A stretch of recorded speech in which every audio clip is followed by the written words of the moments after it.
গ্রাম বাংলার মিঠা পানির মাছের মধ্যে কই মাছ অন্যতম। আর এই কই মাছকে বিভিন্নভাবে খাওয়া যায়। আ ভাপা কই মাছ দিয়ে ভাপা যেমন রান্না করা যায়, টক দই দিয়ে দই কই রান্নাও কিন্তু খুব ভালো হয়। আসসালামু আলাইকুম, সায়রার রান্না অ্যান্ড বিনোদন কুকিং চ্যানেল থেকে সবাইকে শুভেচ্ছা জানাচ্ছি। আশা করছি সবাই ভালো আছেন, সুস্থ আছেন। আমি এখানে কিছু বড় সাইজের কই মাছ নিয়েছি। এগুলো ২ পিস করে নিয়েছি যেন মশলাটা ঠিকভাবে ভিতরে পৌঁছায়।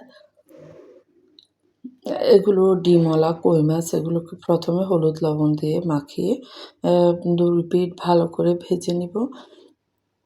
কই মাছ আসলে যদিও একটু কাঁটা বেশি থাকে কিন্তু একটি লোভনীয় মাছ। এটা স্বাদে বেশ অনন্য। সেই সাথে এই মাছটা হলুদ লবণ মাখিয়ে একটু রেখে দেব। রেখে দিয়ে আমি মশলাটা রেডি করব। প্রথমে এখানে নিয়ে নিয়েছি ১ কাপ টক দই। টক দইটাকে ভালো করে ফেটিয়ে নিব যেন কোনো মাম্পস না থাকে। তারপর দিয়ে দিয়েছি কাজু বাদাম বাটা ১ টেবিল চামচ, রসুন বাটা ১ টেবিল চামচ এবং আদা বাটা ১ টেবিল চামচ। এখন ভালো করে মিশিয়ে নিব।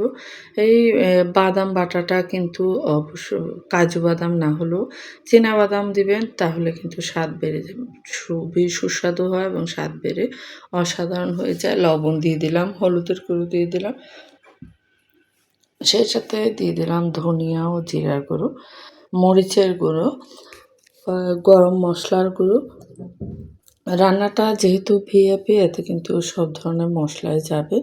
এখন ভালো করে ব্যাটারটা আ রেডি করে রেখে দেব যেন টক দইয়ের সাথে মিশে যায়। এর ফাঁকে আমি মাছগুলোকে ভেজে নিব। একেবারে ডিপ ফ্রাই কিন্তু করতে হবে না। ২ পিঠ হালকা বাদামি করে ভেজে নিব। আপনারা যারা আমার ইউটিউব চ্যানেল থেকে দেখছেন প্লিজ একটি লাইক দিয়ে যাবেন। যারা সাবস্ক্রাইব করেননি সাবস্ক্রাইব করে পাশে থাকবেন। আর অবশ্যই বেল বাটনটি ক্লিক করতে ভুলবেন না, তাহলে ভিডিও দিলে নোটিফিকেশন যাবে। আর যারা আমার ফেসবুক পেজ থেকে দেখছেন প্লিজ ফলো করবেন এবং রান্না ভালো লাগলে শেয়ার করে ফ্রেন্ডস ও ফ্যামিলি মেম্বারদের দেখার সুযোগ করে দিবেন। আসলে রান্না শেয়ারিংয়ের মাধ্যমে একেকজনের রান্না একেকভাবে হয়ে থাকে, কিন্তু যখন উপকরণ ঠিকঠাক থাকে তখনই কিন্তু খেতে খুব সুস্বাদু হয়।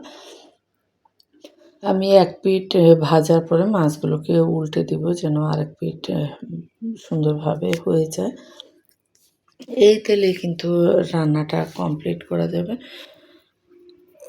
আপনারা কে কীভাবে কই মাছ খেতে পছন্দ করেন অবশ্যই কমেন্টে জানাবেন। কই মাছের ভাপাও কিন্তু খেতে খুব সুস্বাদু হয়। বিভিন্ন পাতা দিয়ে এটা রান্না করা যায়। আবার গরম ভাতের মধ্যেও কিন্তু টিফিন বক্স দিয়ে এই ভাপাটা করলে খুবই সুস্বাদু হয়। মা এই এই প্যানগুলোতে একটু মাছগুলো লেগে আসে। এজন্য খুবই সাবধানে আস্তে, আস্তে তুলতে হয়। এই তেলটার মধ্যে কিন্তু আমি বাকি রান্নাটা শেষ করব।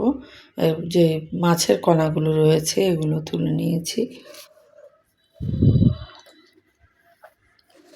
এখন এই তেলের মধ্যে একটু কালো জিরে, একটু গোটা জিরে দিয়ে দিলাম যেন ফ্লেভারটা আরও সুন্দর হয়। তারপরে দিয়ে দিলাম কুচানো পেঁয়াজ ১.৫ কাপ। এই পেঁয়াজগুলো হালকা করে ভেজে নিব। পেঁয়াজ কিন্তু আমি অনেক সময় ফ্রোজেন করে রাখি কাজের সুবিধার জন্য।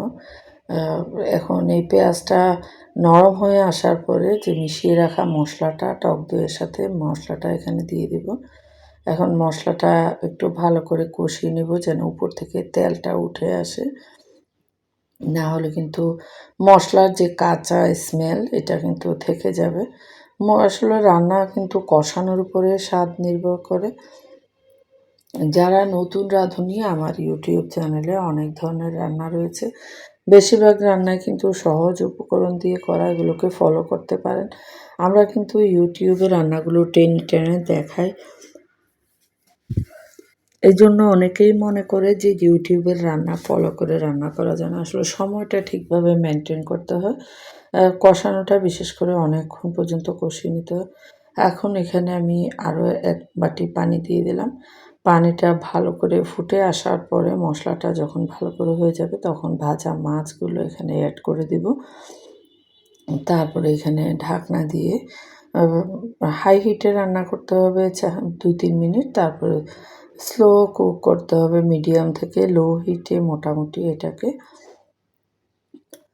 আরও ২০ মিনিট রান্না করতে হবে। তাহলেই মসলার যে গ্রেভিটা এটা মাছের মধ্যে ঠিকঠাকভাবে ঢুকাবে। এখন কিছু গোটা আ কাঁচামরিচ দিয়ে দিচ্ছি। যদি কেউ ঝাল বেশি খেতে চান এই পর্যায়ে কাঁচামরিচগুলো চিড়ে দিতে পারেন। মাছ আসলে প্রোটিনের আধার হিসেবে কিন্তু আমাদের দৈনন্দিন খাদ্য তালিকায় থাকা জরুরি। সেজন্য সব ধরনের মাছই কিন্তু সবাই খাওয়া উচিত। একেক মাছের আসলে স্বাদ একেক রকম। ফাইনাল লুকটা দেখতে পাচ্ছেন কতটা আকর্ষণীয়, লোভনীয় হয়েছে। গরম ভাতের সাথে এখান থেকে এ ধরনের মাছ নিয়ে খেতে কিন্তু আর কিছুই লাগে না। দই কইটি আশা করি আপনাদের ভালো লেগেছে। ধন্যবাদ সবাইকে।